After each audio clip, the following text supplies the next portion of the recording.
আমাৰ এই ঐতিহ্যপূৰ্ণ ব্ৰহ্মপুৰ সমষ্টিৰ এটা প্ৰসিদ্ধ অঞ্চল হৈছে ননৈ।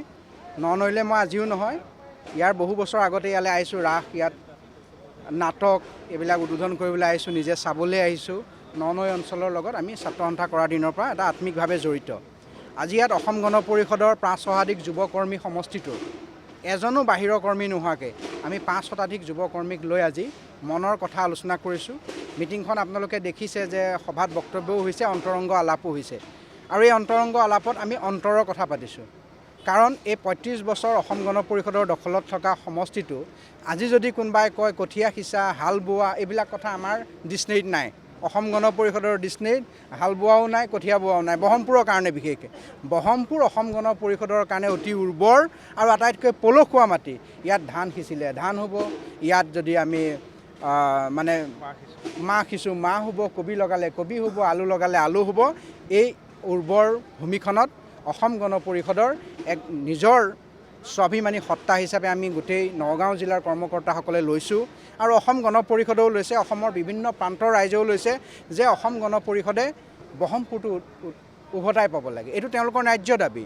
এইটো তেওঁলোকৰ যেনেকৈ দলৰ জন্মস্বত্ব এটা অধিকাৰ থাকে, অসম গণ পৰিষদৰ এইটো এটা জন্মস্বত্ব অধিকাৰ। এইটো আচলতে আমি বিচাৰিবলগীয়া নাই।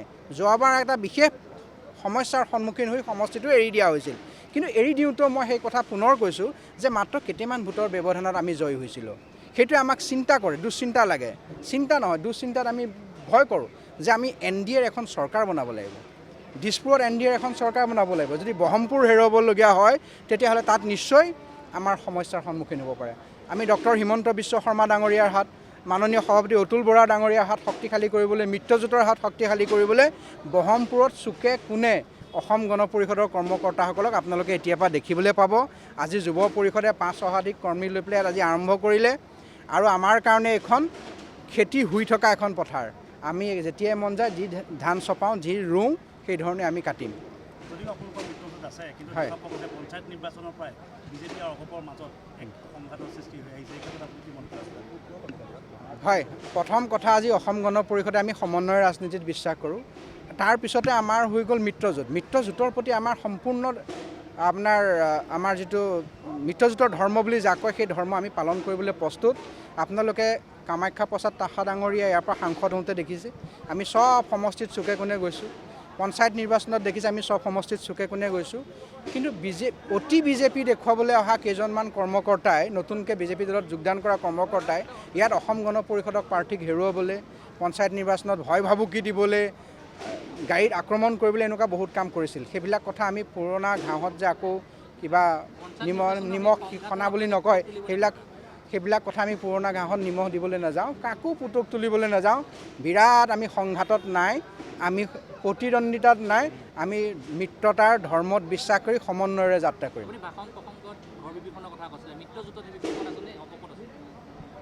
চাওক, প্ৰত্যেকটো ৰাজনৈতিক দলত কিছুমান কৰ্মকৰ্তা থাকে। অসম গণ পৰিষদৰ সৌভাগ্য যে 95% অসম গণ পৰিষদৰ নিষ্ঠাবান কৰ্মকৰ্তা আছে। 2, 1, 4জন ক'ৰবাত থাকেই। তেনেকুৱা কৰ্মকৰ্তাই মানে কেতিয়াবা ভাবে যে এইটো বেলেগেই পালে ভাল, কোনোবাই ভাবে এইটো কংগ্ৰেছ জিকিলে ভাল, কোনোবাই ভাবে হয়তো কোনোবাই বেলেগ দলে পালে ভাল, তেনেকৈ ভাবিব পাৰে। তেনেকুৱা ভবা কথাবিলাক দলৰ কথা নহয়, তেওঁলোকৰ ব্যক্তিগত কথা আৰু তেওঁলোকৰ ব্যক্তিগত এজেণ্ডা। আমি সেইসকলক ক'ব বিচাৰিছোঁ যে তেওঁলোকে দলটো বন্ধকত ৰাখি কথা নক'ব। দলৰ নীতি নিয়ম, দলৰ আদৰ্শ।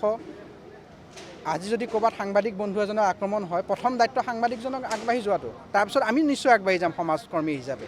কিন্তু সাংবাদিকজনে যদি সাংবাদিকক কয় যে এওঁক মাৰিছে ভাল হ'ল, তো তেনেকৈতো নহ'ব। আমাৰ কৰ্মী এজনক যদি কোনোবাই মাৰিছে, আমি আগবাঢ়ি যাব লাগিব। আমাৰ কৰ্মীজনক যদি কোনোবাই কৈছে ব্ৰহ্মপুৰ নালাগে বুলি, তেতিয়াহ'লে সেইজনে আপুনি দল কৰাটো বুজাবনে, নে দলটো ক'ৰবাত বন্ধকত থোৱাটো বুজাব? তেনেকুৱা আছে। নিৰ্বাচনলৈ যিহেতু মাজত আৰু কেইটামান দিনহে বাকী আছে। হয়, আজি আপুনি নগাঁও জিলা অগপৰ সভাপতি আৰু বিজেপি দলৰ এজন বিধায়কৰ লগত যিখন যুঁজ আজি আৰম্ভ হৈছে, আপুনি কৈ আছে যে হিমন্ত বিশ্ব শৰ্মাক চৰকাৰ গঠন কৰিবলৈ, মুখ্যমন্ত্ৰী পাতিবলৈ স্বাৰ্থত আপুনি বিজেপি দলে টিকেট পোৱাটো বিচাৰিছে। যদি অনাগত সময়ত আপোনালোকৰ যি বিজেপি কৰ্মী আছে, AJP কৰ্মী, আপুনি টিকেট ধৰি লওক অগপই টিকেট পালে, বিজেপিয়ে বিসম্বাদ কৰিলে, বিৰোধী দলে তেতিয়া চিটটো লৈ যাব নেকি ব্ৰহ্মপুৰ? প্ৰথম কথা চাওক, ৩৫ বছৰ এটা দলৰ ইয়াত বিধায়ক থকাৰ পিছত মিত্ৰতাৰ সূত্ৰে আমি যেতিয়া এৰি দিলোঁ বিজেপিক, তেতিয়া কোনোবাই AJP কৰ্মকৰ্তাই ক'ৰবাত বিসম্বাদ কৰিছিল নেকি? ক'ব পাৰিব নেকি? ক'ৰবাত আমাৰ বিৰোধিতা কৰিছিল নেকি? কোনো নাই কৰা। মই নিজে পৰ্যবেক্ষক আছিলোঁ ব্ৰহ্মপুৰ সমষ্টিৰ তেতিয়া। প্ৰত্যেকজন AGP নিষ্ঠাবান কৰ্মকৰ্তাই মিত্ৰজোঁটক জিকাবলৈ সহায় কৰিছিল আৰু মিত্ৰজোঁটৰ লগত আমাৰ যুঁজ নাই, সংঘাত নাই। মই আকৌ স্পষ্ট কৰি দিছোঁ, মিত্ৰজোঁটৰ লগত আমাৰ সহযোগ আছে, মিত্ৰজোঁটৰ লগত আমাৰ সমন্বয় আছে। আমি প্ৰতিযোগিতাটো নমা নাই, যুঁজতো নমা নাই। আমি নিজৰ দল শক্তিশালী কৰাত লাগিছোঁ, আমাৰ দাবীটো আমাৰ সজোৰে উত্থাপন কৰাত লাগিছোঁ। হয়, হয়। দলৰ কেন্দ্ৰীয় নেতৃত্বই যেনেধৰণে নিৰ্দেশ দিয়ে আমি সেই ধৰণে নেতৃত্বৰ নিৰ্দেশ পালন কৰিছিলোঁ। আমি দলৰ এজন নিষ্ঠাবান কৰ্মী।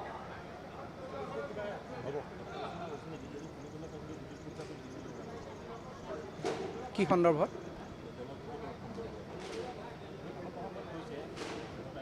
চাওক, মই ধৰ্মত বিশ্বাসী মানুহ। মাজে মাজে অসমতে নহয়, ভাৰতৰ বিভিন্ন প্ৰান্তত মঠ মন্দিৰ আছে, সেইবিলাকত সেৱা জনাবলৈ গৈ থাকোঁ। মোৰ দলৰ হাইকমাণ্ড অসমত আছে। মই বিচাৰিবলৈ গ'লে আমবাৰীলৈ যাব লাগিব। মোৰ দলৰ হাইকমাণ্ড অতুল বৰা, মই অতুল বৰাৰ ওচৰলৈ যাওঁ, আমবাৰীলৈ যাওঁ। দিল্লী যোৱাটো ব্যক্তিগত কথা বা এনেকুৱা ধৰণত গৈছোঁ। সেইবিলাক কথা নিজৰ মনৰ ক'ৰবাত চিন্তা থাকে আধ্যাত্মিকভাৱে, সেইবিলাক কথাত যাওঁ। টিকেটৰ কথাটো বা চিটৰ কথাটো এইটো সম্পূৰ্ণৰূপে অসম গণ পৰিষদৰ নেতৃত্ব আৰু বিজেপি দলৰ নেতৃত্বৰ ওপৰত নিৰ্ভৰ কৰিব। আমি তাত একোৱেই নহয়, আমি এজন মাত্ৰ কৰ্মী।